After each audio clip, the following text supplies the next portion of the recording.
साल 2007। अगर आप एक क्रिकेट फैन हैं और जब भी आपके सामने साल 2007 का जिक्र किया जाता है तो आपका मन सेम टाइम पे खुश भी होता होगा और दुखी भी, क्योंकि साल 2007 से भारतीय क्रिकेट का सबसे बेहतरीन पल भी जुड़ा है और सबसे काला वक्त भी, क्योंकि 2007 वही साल था जब भारतीय टीम वनडे वर्ल्ड कप में बांग्लादेश से हार बुरे तरीके से उससे बाहर हो गई और उसके बाद कई महीनों तक भारतीय क्रिकेटरों को पूरे देश ने ऐसे ट्रीट करा मानो वो कोई देश के दुश्मन हो। पर जैसा कि हर अंधेरी रात के बाद सुबह होती ही है, वो सुबह बन के आया 2007 का T20 वर्ल्ड कप और टीम के नए नए कप्तान बने लंबे बालों वाले MS धोनी। उस वक्त तो इसे एक एक्सपेरिमेंट की तरह देखा गया था कि अगर चल गया तो ठीक, आगे सोचेंगे क्या करना है, और अगर नहीं चला तो कोई नहीं, किसी और के साथ आगे बढ़ जाएंगे। लेकिन जैसा कि हमको पता है कि ये नया कप्तान ऐसा चला कि सालों तक कुछ सोचना ही नहीं पड़ा। पर जब 2007 वर्ल्ड कप में धोनी कप्तान बने तो उससे पहले उन्हें डोमेस्टिक क्रिकेट में भी कप्तानी का कोई खास अनुभव नहीं था। एक तरीके से आप यह भी मान सकते हैं कि धोनी शायद बिल्कुल पहली बार ही किसी इंपॉर्टेंट मैच के कप्तान बन रहे थे। जब T20 वर्ल्ड कप में जाने से पहले भी धोनी से कप्तानी के बारे में पूछा गया तो उन्होंने भी बस इतना ही कहा था कि हाँ, ये सच है कि मैंने कोई बहुत ज्यादा कप्तानी नहीं करी है, लेकिन सेम टाइम पे मैंने डोमेस्टिक से लेके इंटरनेशनल क्रिकेट तक जिनकी कैप्टेंसी के अंडर भी खेला है, उनकी कप्तानी से लेके उनके दिमाग को बहुत अच्छे से परखा भी है। और वर्ल्ड कप में जाने से पहले ही उनसे जब ये पूछा गया कि आपके अकॉर्डिंग इस कप्तानी की जर्नी में सबसे बड़ी मुश्किल चीज आपको क्या दिखती है, तो इस पे धोनी बोले थे कि वैसे तो एक कीपर के लिए अक्सर ऐसा कहा जाता है कि ये एक अच्छा कप्तान बन सकता है क्योंकि उसे पीछे से पूरा गेम पढ़ने और समझने में आसानी होती है, लेकिन किसी कीपर के कप्तान बनने में एक समस्या भी आती है कि उसका बॉलर से इंटरेक्शन किसी और प्लेयर के कंपैरिजन में कम रहता है। आप एशिया की बाहर की टीम्स के सामने तो फिर भी विकेट के पीछे से इंस्ट्रक्शन पास कर सकते हैं, लेकिन एशियन टीम्स के खिलाफ खेलते वक्त आपको बॉलर के पास ही जाके प्लान्स के एग्जीक्यूशन की बात करनी होती है। एशियन टीम्स के खिलाफ इवन कप्तान मिड ऑफ पे ही क्यों ना खड़ा हो, वो भी बॉलर के पास जाके ही डिस्कशन करता है। और मैं खुद कैप्टेंसी को ऐसा ही मानता हूं जहां कप्तान बॉलर से ज्यादा टच में रहे, लेकिन एज अ कीपर ऐसा मेरे लिए लगातार करना काफी मुश्किल रहेगा क्योंकि मुझे बॉलर तक बार बार जाने में वक्त भी जाएगा। अब वर्ल्ड कप शुरू होता है तो जहां दुनिया इस वेट में थी कि धोनी की नई नई कप्तानी में भारतीय टीम कैसी दिखेगी, तो वहीं पहला ही मैच जो स्कॉटलैंड के खिलाफ खेला जाना होता है वो खराब मौसम के कारण रद्द हो जाता है और भारत को पॉइंट्स का बंटवारा करना पड़ता है। उसके बाद भले ही भारत एक बहुत ही रोमांचक मुकाबले में पाकिस्तान को बॉल आउट में हरा देता है, लेकिन फिर से जब मैच के बाद धोनी से यह सवाल करा गया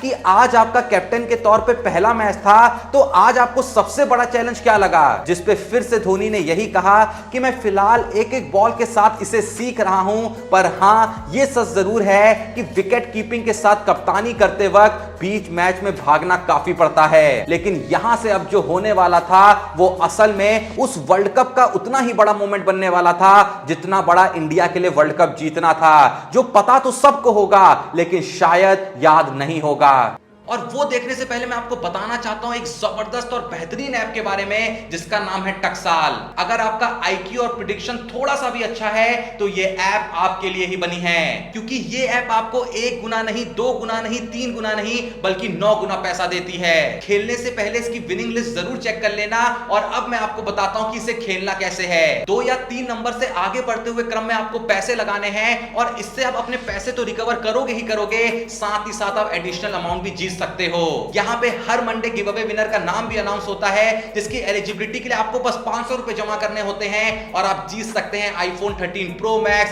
बहुत सारे गिफ्ट और अमेजिंग कैश प्राइजेस। तो वेट किस चीज का है, आप इस ऐप में फेसबुक से भी लॉगिन कर सकते हो, बाकी आपको डिस्क्रिप्शन और पिन कमेंट में लिंक मिल जाएगा। अभी जाएं, डाउनलोड करें और एक बार जरूर चेकआउट करें। अब वापस चलें अपनी स्टोरी पे, तो आपने भी बात के धोनी के कंपैरिजन में 2007 वर्ल्ड कप के धोनी को बार बार विकेट विकेट के पीछे से दौड़ के बॉलर से बात करने के लिए आते हुए देखा ही होगा। शायद तब उनके लिए वो काम नया नया था तो वो भी कुछ रिस्क नहीं लेना चाहते थे, लेकिन जैसा मैंने कहा एक कमाल तो अभी होना बाकी था। पाकिस्तान से बॉल आउट में जीतने के बाद भारत को अब सेमीफाइनल में पहुंचने के लिए न्यूजीलैंड, इंग्लैंड और साउथ अफ्रीका जैसी टीमों से भिड़ना था और उस ग्रुप में भारत अपने पहले ही मैच में न्यूजीलैंड से 10 रनों से हार जाता है, जिसका मतलब भारत को अपने अगले दोनों मैच न्यूजीलैंड और इंग्लैंड से जीतने ही थे अगर उन्हें सेमीफाइनल में पहुंचना था। भारत पहले इंग्लैंड से भिड़ते हुए 18 रन से वो मैच तो जीत ही जाता है, पर साथ ही साथ एक सवाल उस मैच में और खड़ा होता है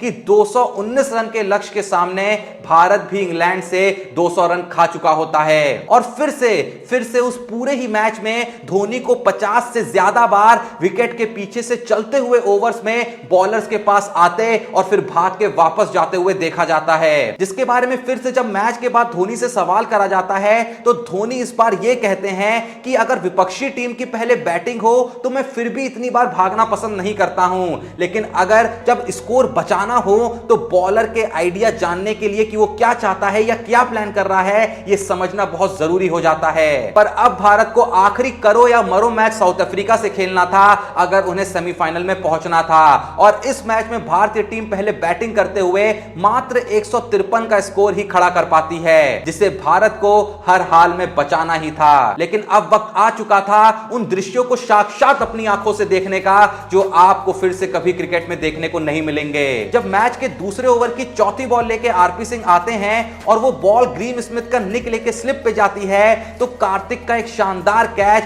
पूरे मैदान का माहौल बना देता है। पूरी भारतीय टीम कार्तिक के पीछे भागती हुई दिखने लगती है। जितनी खुशी शायद टीम को वर्ल्ड कप जीतने पे नहीं हुई थी उससे ज्यादा खुशी उन्हें कार्तिक के इस कैच को देख के मिल रही थी। लेकिन जैसे इस विकेट के बाद टीवी पे ऐड आता है और ऐड के बाद वापस से लाइव टेलीकास्ट शुरू होता है तो देखा जाता है कि दिनेश कार्तिक कीपिंग ग्लव्स पहन रहे होते हैं और धोनी ग्लव्स छोड़ के फील्डिंग पे जा रहे होते हैं, क्योंकि कहीं ना कहीं कार्तिक का ये कैच धोनी को ये विश्वास दिला देता है कि आज इस निर्णायक मैच में क्यों ना मैं बॉलर के करीब रह के कप्तानी करूं। इसलिए बिना एक सेकंड और बॉल बर्बाद किए धोनी कार्तिक के उस कैच पे फिदा हो बीच मैच ही अपने ग्लव्स कार्तिक को सौंप देते हैं और खुद बॉलर के करीब मिड ऑफ पे फील्डिंग के लिए खड़े हो जाते हैं। इसके बाद कार्तिक कीपिंग में 2 स्टंपिंग्स भी करते हैं और धोनी अपनी शानदार कप्तानी से साउथ अफ्रीका की टीम को 116 पे ही रोक भारतीय टीम को 37 रन से विजय बना सेमीफाइनल में प्रवेश कर जाते हैं। इसके बाद क्या होता है ये तो आप सबको पता ही है, लेकिन जो कहानी अभी आपने सुनी असल में ये हर किसी को नहीं पता है, खासकर उन्हें जिन्होंने क्रिकेट पिछले 5-10 साल में ही देखना शुरू करा है। उन्हें यह तो जरूर पता होगा कि भारत 2007 में विश्व क्रिकेट का पहला T20 वर्ल्ड कप जीता था, लेकिन T20 वर्ल्ड कप में देखे गए इस अद्भुत दृश्य की जानकारी उन्हें नहीं होगी। और जैसा कि मैं एक बात हर बार कहता हूं कि ये जो चलते हुए मैच में ऐसे किस्से होते हैं ना, असल में यही क्रिकेट के खेल को इतना बड़ा बनाते हैं। बाकी जो भी ये वीडियो देख रहा है आप में से किस किस को ये एग्जैक्ट किस्सा याद था कमेंट में जरूर बताइएगा। डिस्क्रिप्शन और पिन कमेंट में दिए लिंक से टकसाल ऐप को चेकआउट करना ना भूलें। एंड अगर अभी तक आपने हमारे Insta page Cricbaazi with Joshi को फॉलो नहीं करा और आपके मन में कोई भी सवाल है मेरे लिए तो वहां पे जाके आप डीएम कर सकते हैं, जो सवाल हम अपने दूसरे चैनल क्रिकबाजी विद जोशी में आपके नाम को शॉर्ट आउट में फीचर करेंगे। एंड अगर अभी तक आपने इसी चैनल को सब्सक्राइब नहीं करा है तो प्लीज जो भी ये वीडियो देख रहा है चैनल को सब्सक्राइब करें। बाकी मिलते हैं नेक्स्ट वीडियो में, तब तक के लिए जय हिंद, धन्यवाद।